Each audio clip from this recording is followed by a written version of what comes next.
Di sini teman-teman semua, ini saya akan mengambil dua dokumen. Yang pertama adalah dari, ada tiga. Di sini ada tiga teman-teman. Jadi ada surat keputusan dulu persetujuan ketika mendapatkan KPR Syariah. Kemudian yang kedua ini adalah sebetulnya adalah kontrak. Jadi seperti akad lah, akadnya KPR itu. Kemudian yang dokumen ketiga adalah fatwa Dewan Syariah Nasional MUI nomor 4 tahun 2000 tentang murabahah. Kalau nggak utang, kayak mana mau beli rumah, beli mobil, bikin usaha, ujung-ujungnya apa aja yang ada di rumah yang bisa dijadiin jaminan, kita jaminin aja. SK, gawe, BPKB kendaraan, mobil, motor boleh lah.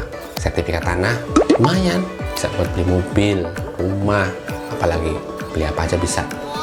Ujung-ujungnya, kalau udah kebanyakan utang, nggak usah kebanyakan utang lah.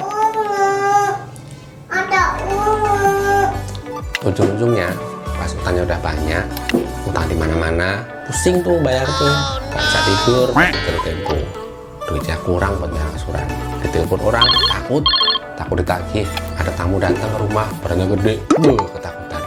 Terus usahanya maju? Enggak, boro-boro mau maju, boro-boro mau mikir usaha, nggak buat mikir duit dari mana aja udah pusing. Oh no! Terus kan utangnya bukan rentenir, sama aja mau dari mana aja. Zaman sekarang, di mana-mana sama, nggak ada bunganya. Loh, kan bunga itu kan cantik, ya bunga mah cantik. Kalau bunga utang mah itu namanya riba. Makanya tonton terus channel YouTube Tobat Utang. Terus kasih tahu lah teman-temannya, biar nggak cuma kita sendiri yang tahu. Jangan lupa subscribe. Assalamualaikum warahmatullahi wabarakatuh. Alhamdulillah teman-teman semua. Pada kesempatan kali ini saya ditemenin oleh dua anak saya. Dan kali ini kita ada bahasan yang menarik. Sebelum kita masuk pada bahasan kita yang menarik, insya Allah menarik kali ini, marilah kita sampaikan puji syukur kita kepada Allah yang telah memberikan kita kesempatan, memberikan kita kesehatan, dan semoga Allah menjauhkan kita dan keluarga dari COVID-19. Dan mari kita sampaikan salam dan salawat kita, salam dan salawat terbaik kita kepada Nabi kita tercinta, Nabi Allah Muhammad Sallallahu Alaihi Wasallam. Semoga kita kelak diakui sebagai umat beliau dan kita akan mendapatkan syafaat beliau. Teman-teman semua, seperti yang saya katakan tadi sebelumnya, bahwa bahasan kali ini insya Allah menarik. Karena apa? Karena saya di sini nanti akan membuka satu dokumen, dan ini otentik teman-teman, karena ini adalah dokumen arsip saya dulu ketika saya masih memiliki utang KPR Syariah. Apa yang akan dibahas?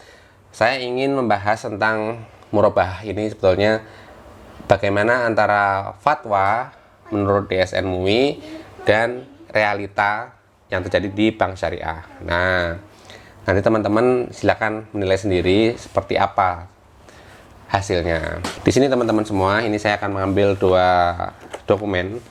Yang pertama adalah dari, ada tiga.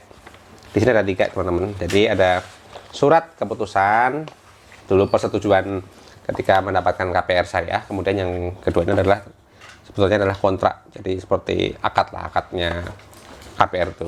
Kemudian yang dokumen ketiga adalah fatwa Dewan Syariah Nasional MUI nomor 4 tahun 2000 tentang murabahah.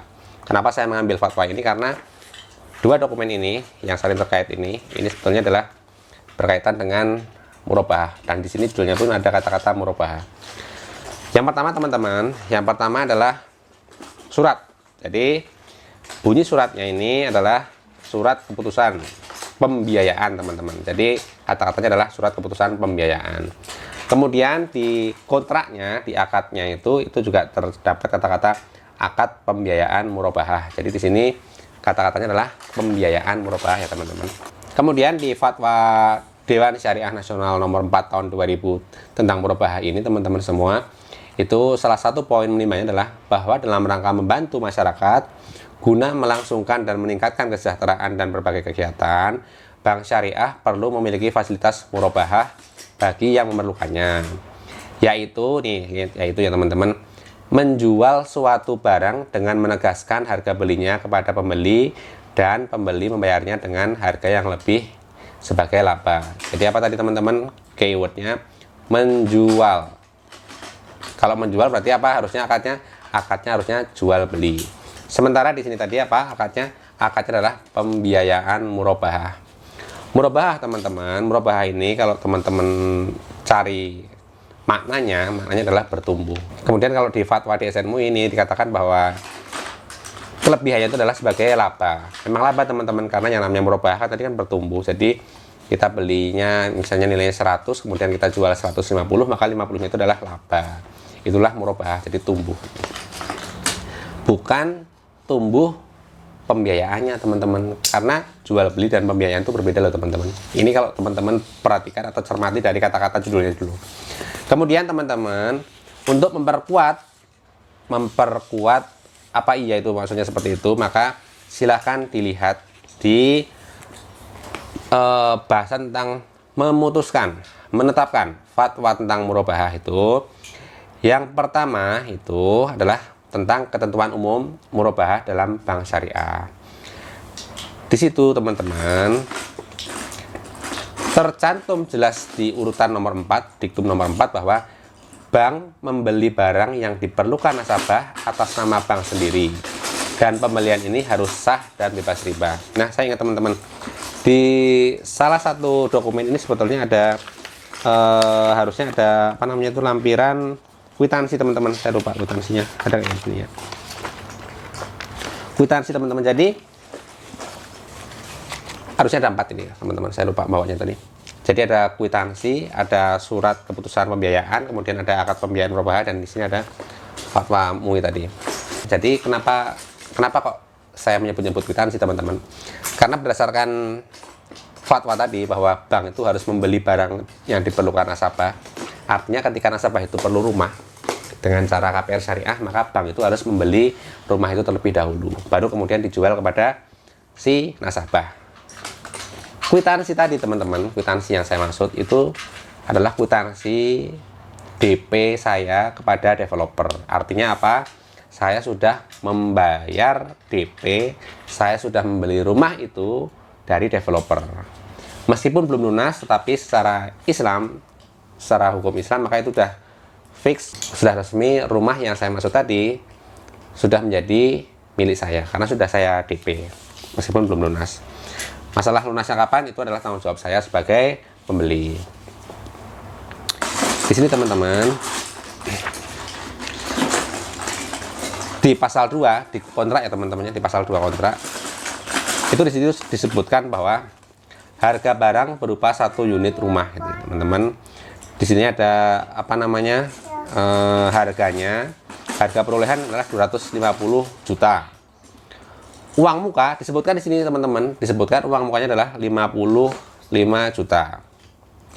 Padahal teman-teman tadi saya katakan bahwa uang muka ini tidak pernah saya berikan kepada bank syariah yang membuat kontrak ini, tapi saya berikan kepada developer. Jadi harusnya di sini tidak disebutkan masalah uang muka. Karena apa?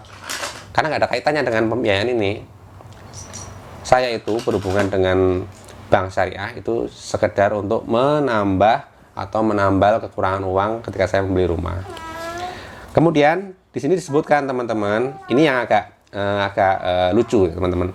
Jadi yang pertama, pembiayaan bank atau pokok pembiayaan. Kata-katanya apa? Pokok pembiayaan, bukan jual beli teman-teman ya, pokok pembiayaan. Di sini berarti dihitung sama bank itu saya kurang 194 sekian juta rupiah. Kemudian muncul di bawahnya itu adalah keuntungan bank atau margin. Teman-teman, tadi disebutkan bahwa saya membayar DP. Padahal DP-nya saya kepada siapa? Developer. Kemudian di situ ada pembiayaan bank. Artinya bank memberikan pembiayaan untuk melunasi rumah tersebut. Tetapi di situ kemudian muncul yang namanya keuntungan bank atau margin. Margin teman-teman. Di situ keuntungan marginnya adalah 257 juta rupiah, 257 sekian juta rupiah. Kemudian disebutkan lagi harga jual bank. Harga jual bank. Padahal apa tadi? Rumahnya sudah menjadi milik saya karena saya sudah membayar DP pada developer, dan itu ada kwitansinya teman-teman semua. Di sini muncul harga jual bank 452. Harga rumahnya 250 juta. Harga jual bank 452 juta, padahal bank tidak pernah membayar rumah tersebut, tidak pernah membeli rumah tersebut seperti yang tercantum di Fatwa DSN MUI nomor 4 tahun 2000 bahwa bank membeli barang yang diperlukan nasabah atas nama bank sendiri dan pembelian ini harus sah dan bebas riba. Ini kalau dirunut lagi teman-teman, dirunut tentang pembelian yang sah secara administrasi di Indonesia, maka harusnya bank itu membayar BPHTB dulu karena dia membeli dari developer, dan itu nanti akan muncul atau akan dibuktikan ketika membalik nama membalik nama sertifikat rumah tersebut. Tetapi kan kenyataannya tidak pernah seperti itu. Bank tidak pernah membayar BPHTB. Dan ketika betul rumah tersebut sudah menjadi milik bank sebelum dijual kepada kita, maka harusnya ketika rumah itu saya beli, maka bank harus membayar yang namanya PPH, yang semuanya disetorkan kepada pemerintah kabupaten kota. Tapi kenyataannya juga tidak seperti itu. Artinya apa? Jual beli yang dilakukan itu sebetulnya tidak seperti yang dimaksud oleh Fatwa DSN MUI nomor 4 tahun 2000. Ini ulasan kali ini tidak sekedar hanya untuk teman-teman yang ingin mencari KPR syariah, tapi juga mudah-mudahan akan membuka mata, membuka pemahaman teman-teman yang bekerja di bank syariah. Kenapa saya katakan demikian? Karena ketika saya ini kemudian menyampaikan permohonan saya untuk Iqolah itu nanti silakan teman-teman cari referensi Iqolah. Jadi karena saya mendapatkan ketidaksesuaian antara fatwa MUI dengan kontraknya ini, akadnya ini, maka kemudian saya mengajukan Iqolah untuk apa? Untuk ini harusnya direvisi dulu supaya transaksi ini tidak batil. Tapi kemudian waktu itu saya mendapatkan banyak telepon dari bank syariah yang berkedudukan di Jakarta, dan kemudian banyak sekali di situ ancaman, intimidasi kali ya, intimidasi lah, bukan intimidasi, apa ya namanya ya, seperti kita tuh dikejar-kejar, kemudian kita juga ditekan-tekan agar kita membayar angsuran.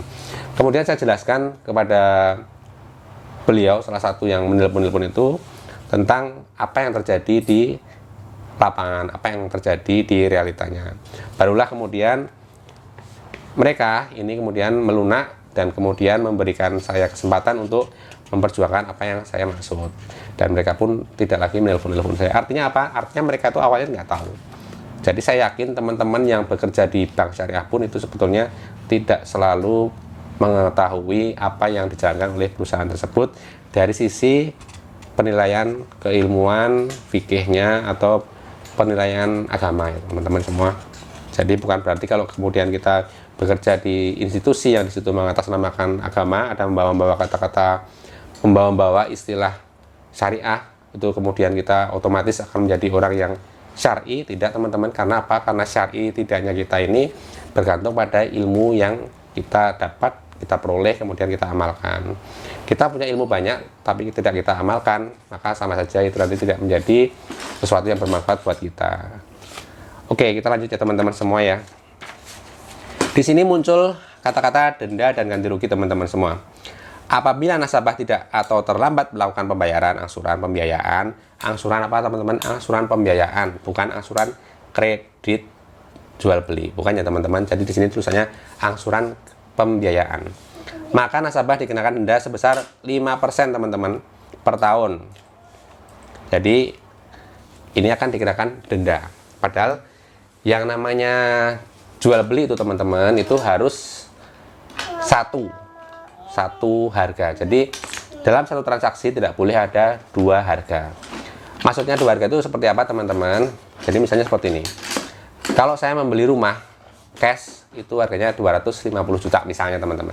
Kemudian saya mengatakan kepada developer, boleh nggak saya itu membeli rumahnya itu kredit, mau berapa bulan atau berapa tahun, misalnya developernya tanya seperti itu. Kemudian saya katakan saya akan melunasinya ya, insya Allah 1 tahun. Lalu developernya oke, kalau mau 1 tahun berarti harga rumahnya menjadi 300 juta rupiah. Oke, deal.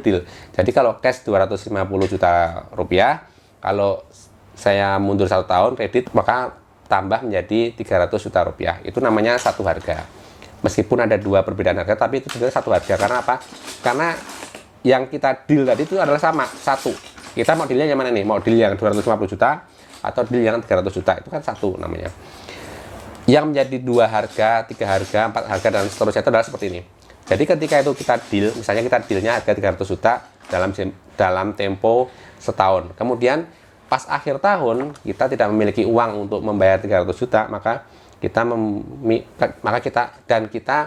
meminta tenggat waktu kepada penjual atau kepada developer. Kemudian developernya mengatakan, wah kalau sudah lewat tahun baru, maka ini menjadi harganya berbeda, menjadi 350 juta gitu.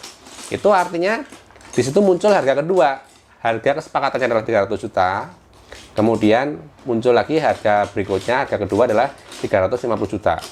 Misalnya nanti pas di akhir tahun kedua, si pembeli ini belum memiliki uang lagi, kemudian dia meminta tenggat waktu untuk pelunasan kepada si developer atau penjual. Kemudian developernya mengatakan, wah kalau ini nggak bisa Pak, karena sudah lewat 2 tahun, maka harganya menjadi berubah, menjadi 400 juta rupiah.